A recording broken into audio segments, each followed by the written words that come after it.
თქვენ უყურებთ კურიერს 9 საათზე. საქართველოს ერთ-ერთი ყველაზე თანამედროვე ფასადის მქონე შენობა მარნეულში მდებარეობს. დღეიდან იქ ქვეყნის მერვე იუსტიციის სახლი ამოქმედდა. ქართული ბრენდი აქაც სრული დატვირთვით იმუშავებს და მოსახლეობას მომსახურების სრულ პაკეტს შესთავაზებს. 300-მდე სერვისი ერთ სივრცეში სწრაფი და კომფორტული მომსახურება. დღეიდან იუსტიციის სახლის სერვისებით სარგებლობა მარნეულის მოსახლეობასაც შეუძლია. მიქელე დელუკის პროექტის მიხედვით აშენებული შენობა 1500 კვადრატულ მეტრზეა განთავსებული. იუსტიციის სახლში 70-მდე ადგილობრივია დასაქმებული. აქ არის ორიენტაცია სიჩქარეზე და ეფექტურ მომსახურებაზე. ყველა ჩვენგანი გავიარეთ ამისთვის სპეციალური კურსები. ამ შენობაში იუსტიციის სამინისტროს ახალგაზრდული პროექტი ლიდერთა სახლიც იმუშავებს. აქვე პირველად ბანკის ფილიალიც განთავსდა. TBC კლიენტებს სრულ მომსახურებას თავაზობს. მარნეულში იუსტიციის სახლი დღეს საქართველოს პრეზიდენტმა გახსნა. პრეზიდენტი დასაქმებულებსაც გაესაუბრა.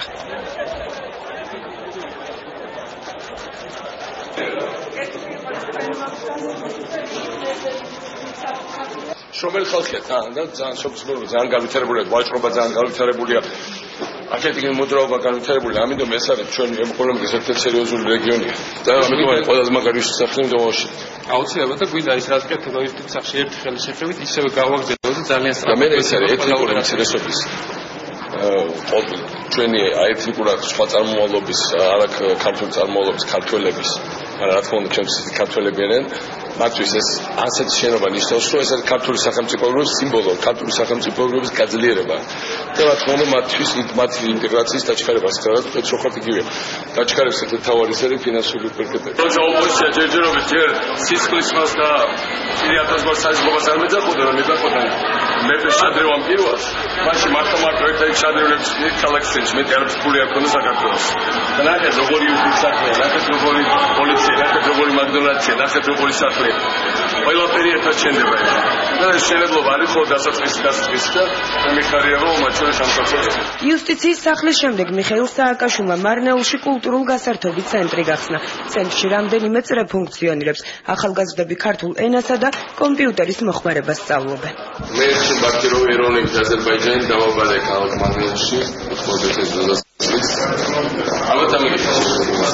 მე შევაქირო ეროვნების აზერბაიჯანელი დავაბადე ქალაქ მარნეულში 1999 წლის 23 ივნის.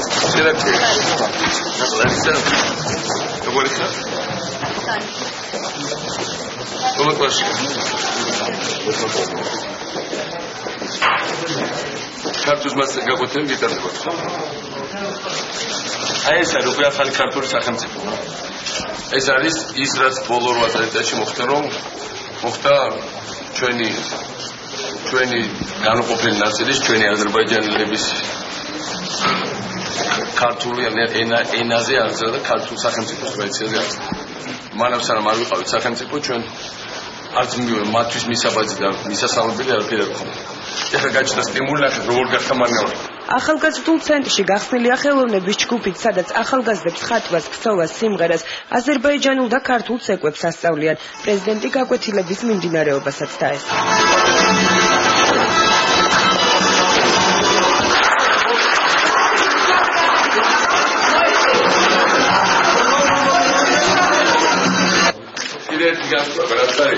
რაც ჩემი შთაბეჭდილება არის. პირველ საპრეზიდენტო კამპანიაზე ჩემზე როცა დავდიოდი, უნდა მიხდებოდა გამოსვლა რუსულად. იმიტომ რუსულის გარდა ხალხმა არაფერი არ იცოდა.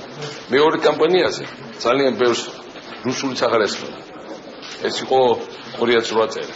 და ხშირად მიხდებოდა თარჯიმით გამოსვლა.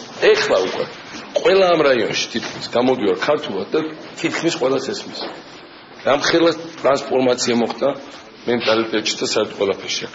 ეს სხვადასხვა ისე ჩაიარასავით, მაგრამ ეს მოხდა სახელმწიფო პოლიტიკის შედეგად. იმის შედეგად რომ ჩვენ არ დავუშვით ის ბინძური რიტორიკა, რომლითაც ეხლა ზოგიერთი ოპონენტი ჩვენი მაინც აგზელებს. და ქართული ხალხი არ დავუშვებს იმას, რომ როდისმე ეს ხალხი ისევ გავიუწყოთ. ესენი არის ჩვენი სიძლიერე.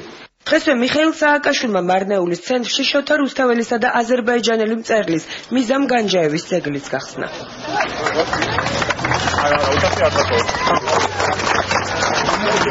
უახლოეს მომავალში მარნეულში სრული რეაბილიტაცია დაიწყება.